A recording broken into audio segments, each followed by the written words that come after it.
Is there forced labor in North Korea?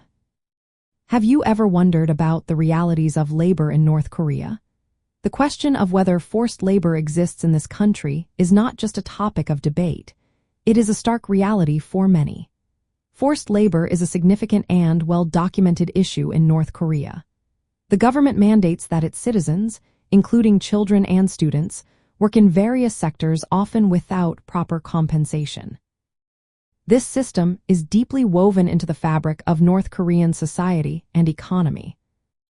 North Korea officially claims to operate under socialism, where labor is viewed as a societal duty organized by the state. After completing their education, individuals are assigned jobs by the government.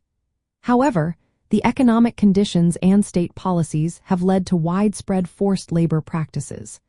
Participation in labor is not voluntary, and many find themselves working under duress.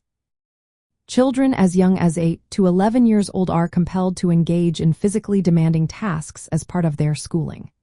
These activities can include gathering food, cutting wood, and working in agriculture on state-run farms.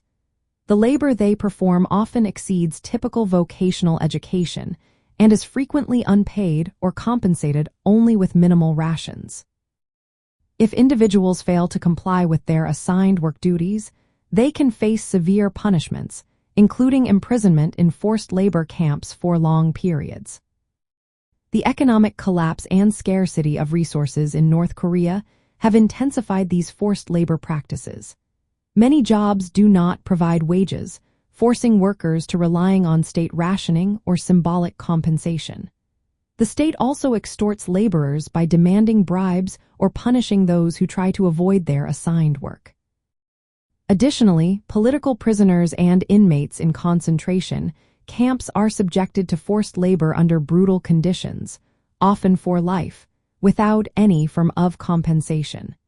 These camps are part of a system where forced labor is institutionalized and used as a method of political control. From a socialist perspective, labor should ideally be a collective effort that contributes to the welfare of society.